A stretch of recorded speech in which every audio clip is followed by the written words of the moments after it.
Welcome to Grandma's house. Well, I'm not going to give you a full tour, but I am going to take you to the room that I stood in when I lived here. Now, I must warn you, this is a little bit creepy. Or the stories that I'll tell, rather, are going to be a little bit creepy. So, this was the room. Didn't look like this, but this was it. Small, little cube. And I loved it. So let's get into the story. Welcome to Grandma's house, the basement edition.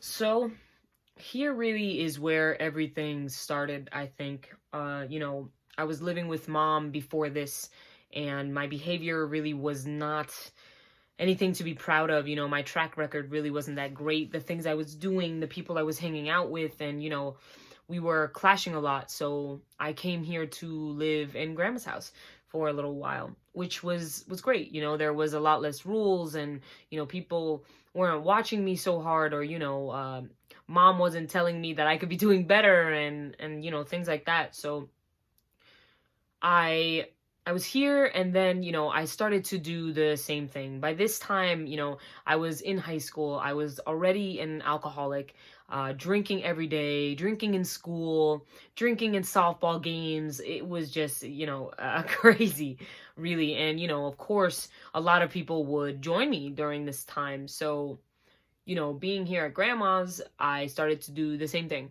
I started to invite people over when, no one was home. And this was like morning hours. I'm talking like, let's meet at 9 a.m.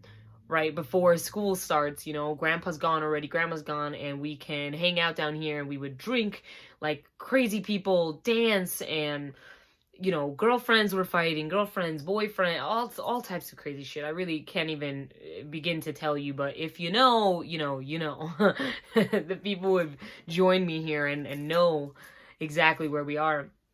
So, things were kind of just headed downhill for me at this point. And I say this with the most knowledge of what was happening at that time. I'm older now and things have changed, so I'm able to look back and see really what the problem was, or the problems were. So, this dresser over here, when I walked in, I showed you guys a dresser. I'll show it to you again.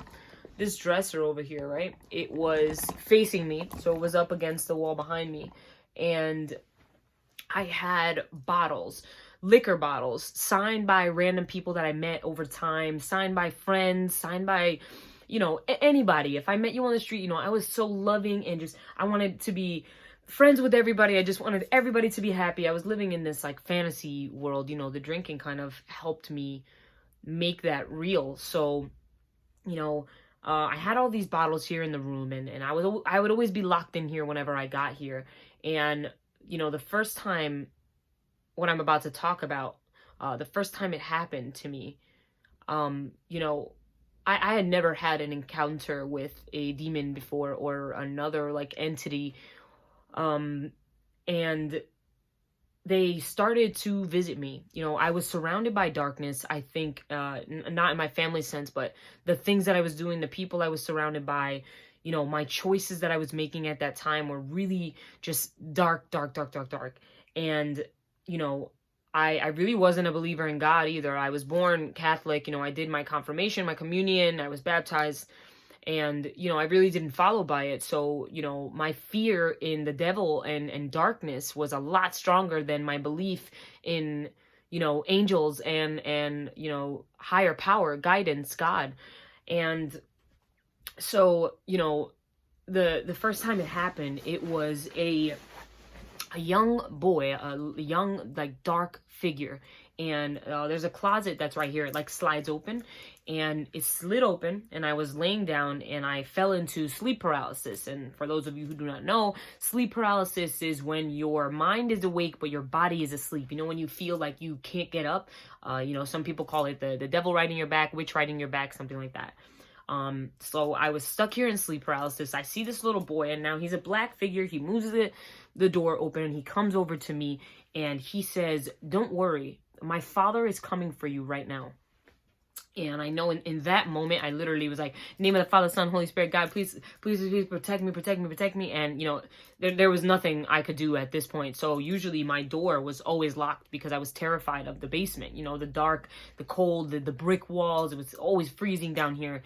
And my door was locked. So I heard banging on the door, just bang, bang, bang, bang, bang. And I'm terrified at this point. I'm just like, what the is happening? So the door swings open all of a sudden, and this gigantic, when I say gigantic, I mean like 7 foot, 8 foot tall creature, strong, muscular, all black, yellow, beady eyes.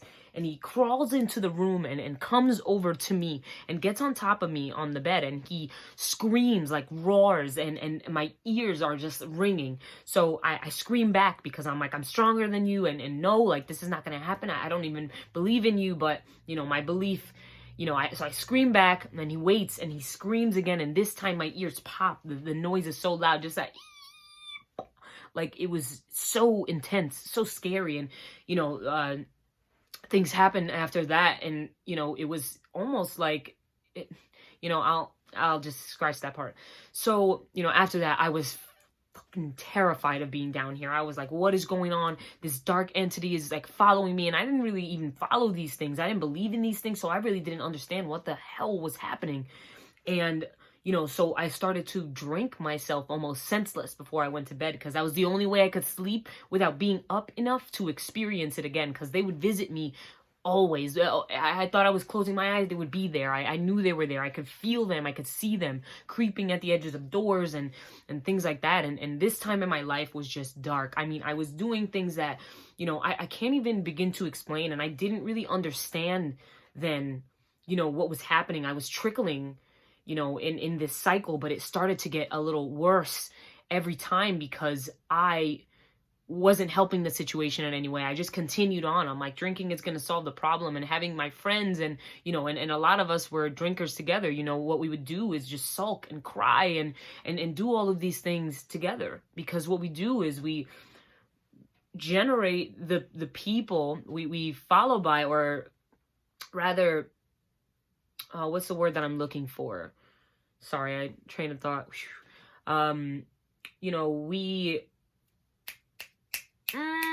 gravitate towards the people that we are most like. So the things that we're going through, we all gravitate towards each other. And, that is exactly what was happening. And for me, I was one that always, I was the one always smiling. I always wanted everybody to be in a good mood. And I would never show that I was hurting, that my heart was broken, that my soul was just not even here anymore. I could care less for my physical body, as much even my spiritual or mental. I didn't even know any of those things at the time. So, I forgive myself for not being able to understand. So I went down this spirally path.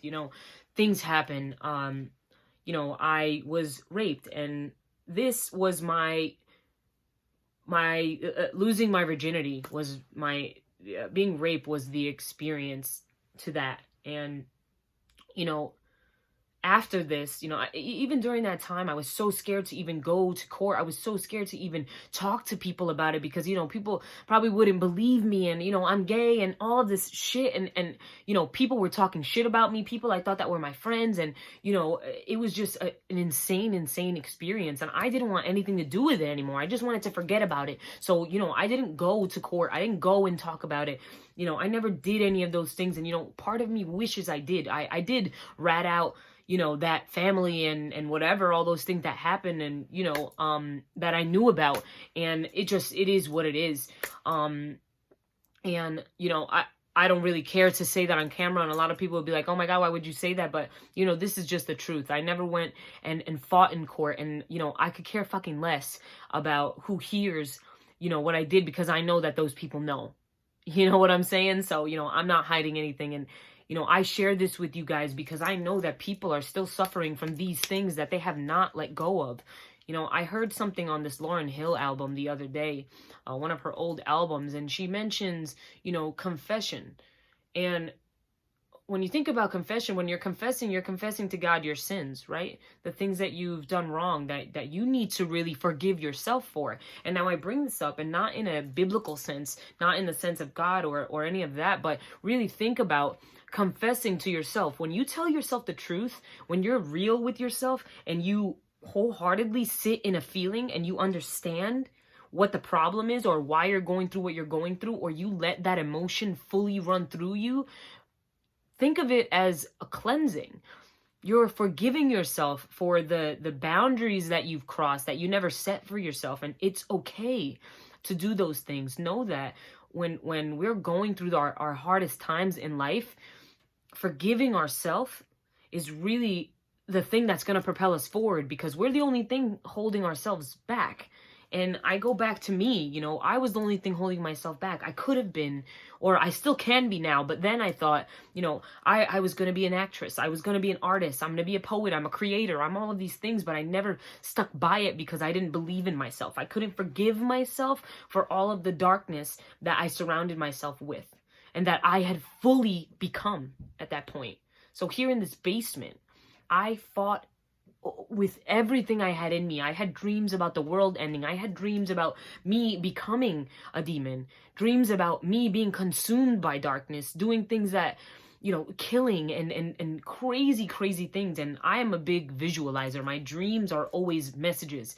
And not that I was going to be a killer, but that I was being consumed by darkness. And it was me that was letting myself, letting that happen to me. And, being here in this basement changed a lot for me. And if I think back to some of those times, I was in a lot of relationships here. There were people who, had really serious experiences with me here. Breakthroughs, quantum leaps. I didn't even know what those things meant then. But, that was only the beginning of my journey. And this house, held me when, I also had a surgery. I had appendicitis, cysts in my ovaries, liquid in my stomach, and I was almost dead. I remember passing out the minute I crossed through the door of this room, and my life would have been taken from me had I not reacted quick enough and called the ambulance to come and, literally inject me the minute they got here to save my life. And I could have lost my life so many times living in this house, and now coming here just to look at this room and look back at this space and the person that I've become.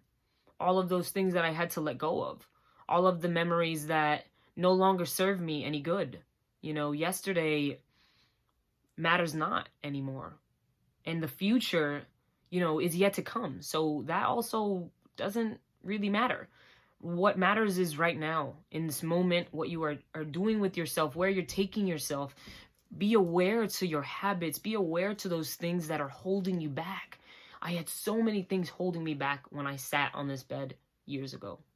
And today, I'm able to walk out of this room with pride and love and truth in my heart and know that I have done everything I possibly could and everything I possibly can, and I will continue to do that no matter what. For my family here, I am here in my grandmother's house, and she is suffering from Alzheimer's and dementia, and, she's not the same grandma that I had before, and it's okay because I understand the process of life, and I'm so grateful that I got to experience that here in this home, because even though I was going through all of that darkness, my grandma and my grandpa and my family were always the light at the end of this dark tunnel, and all I had to do was go upstairs.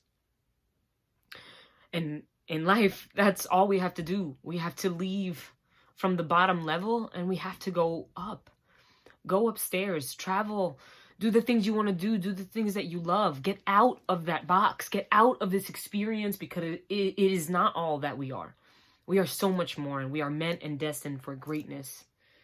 And I will leave you with the basement for now, and we will travel through the rest of the story and where I headed after grandma's house, because eventually I was kicked out of here as well because of, the drinking, inviting people, sneaking people in, and doing all of that, and I thank them for doing that, because it really was a wake-up call. And I'll show you where I went to after this. So stay tuned for the next episode of Chit Chat with Chastity.